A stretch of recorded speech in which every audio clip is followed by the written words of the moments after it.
بسم اللہ الرحمن الرحیم صلی اللہ تعالی علیہ وسلم۔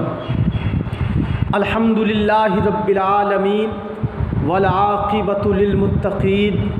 والصلاۃ علی رسولہ محمد وآلہ واصحابہ اجمعین، اما بعد۔ تمام تعریف اللہ رب العزت کے لیے جو تمام عالم کا پالنے والا اور آخرت کا انجام متقیوں کے لیے۔ یہاں تک ما سبق میں تفصیلی گفتگو بیان کی جا چکی ہے، اب ہمیں دیکھنا ہے والصلاۃ علی رسولہ محمد وآلہ واصحابہ اجمعین، اور رحمت کاملہ نازل ہو رسول پاک صلی اللہ تعالی علیہ وسلم پر، جن کا نام محمد ہے، وآلہ اور آپ کی آل پر، واصحابہ اجمعین اور آپ کے تمام صحابہ پر۔ لفظ صلاۃ یہ چند معنی کا احتمال رکھتا ہے، لفظ صلاۃ چند معنی کا احتمال رکھتا ہے۔ اگر اسی صلاۃ کی نسبت اگر نبی پاک صلی اللہ تعالی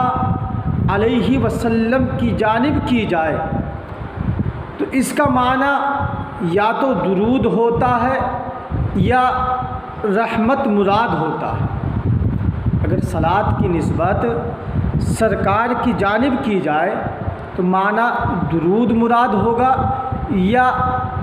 رحمت مراد ہوگا،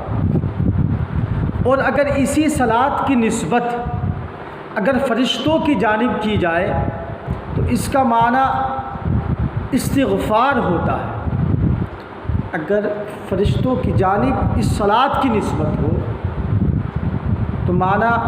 استغفار مراد ہوتا ہے، اور اگر اسی صلاۃ کی نسبت اگر بندوں کی جانب کی جائے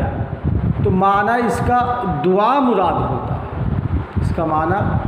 دعا ہوا کرتا ہے۔ والصلاۃ علی رسولہ محمد وآلہ واصحابہ اجمعین، اور رحمت کاملہ نازل ہو رسول پاک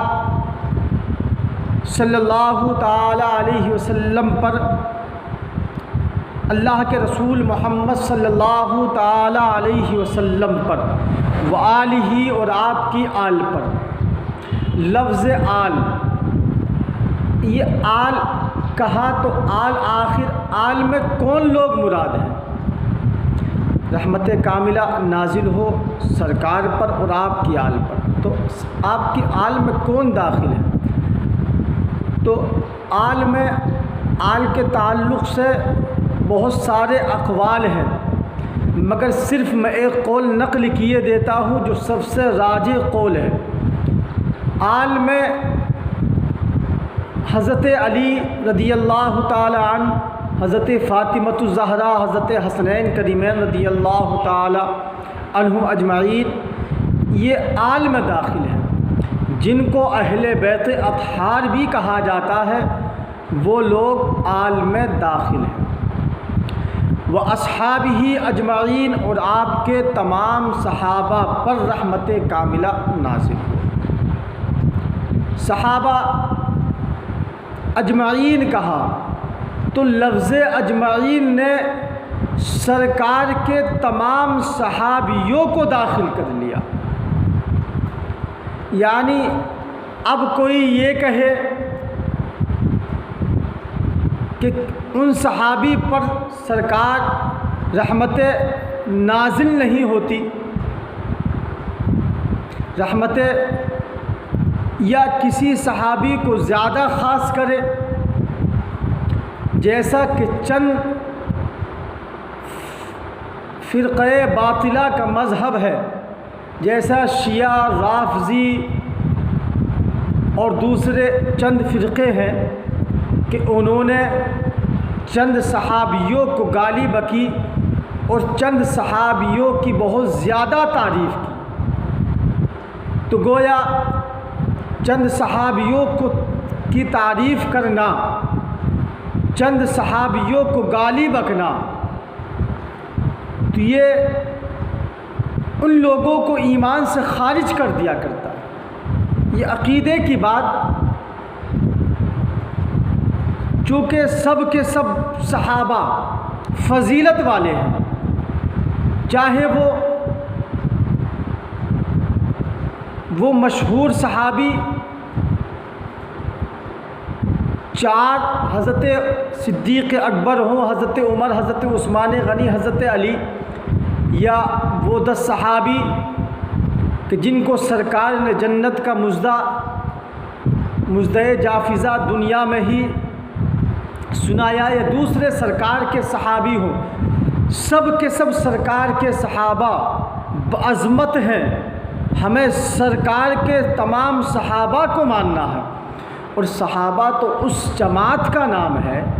اس جماعت کا نام ہے کہ جس نے سرکار کو ایمان کی حالت میں اپنی آنکھوں سے دیکھا ہے، اور سرکار کے مرتبے کو تو کتنا ہی بڑا ولی ہو، کتب ہو، ابدال ہو، غوث ہو، صحابی کے مرتبے کو نہیں پہنچ سکتا ہے۔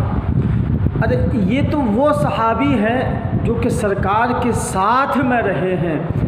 اگر وہ صحابی بھی ہو کہ جس نے سرکار کو دیکھا اور سرکار پر ایمان لے آیا، اور اس کو نماز پڑھنے کا وقت بھی میسر نہیں آیا، جیسا کہ وہ کوئی صحابی فجر کے بعد ایمان لے کر کے آیا، کوئی انسان فجر کے بعد میں سرکار پر ایمان لایا، سرکار کو دیکھا، ایمان لے آیا، اور ظہر سے پہلے ہی اس کا انتقال ہو گیا، تو چونکہ فجر اور ظہر سے پہلے، فجر کے بعد ایمان لایا تھا، ظہر سے پہلے انتقال ہو گیا، نماز پڑھنے کا وقت اسے نہیں ملا، نماز کا وقت اسے نہیں ملا، اس کا انتقال ہو گیا، تو اس صحابی کے مرتبے کو بھی کوئی بڑے سے بڑا ولی ہو، کتب ہو، ابدال ہو، اس کے مرتبے کو بھی نہیں پہنچ سکتا ہے۔ یہ رافضی ہیں، شیعہ ہیں، یہ تو ان صحابیوں کا انکار کرتے ہیں، ان صحابیوں کا انکار کرتے ہیں جنہوں نے کہ سرکار کے ساتھ حضر میں بھی وقت گزارا ہے، سفر میں بھی وقت گزارا ہے، سرکار کے پیچھے نماز پڑھی ہے۔ تو ہمیں الحمدللہ ہم تو وہ لوگ ہیں جو کہ تمام صحابیوں کو مانتے ہیں، اور ہم تمام صحابیوں کو ماننے کی وجہ سے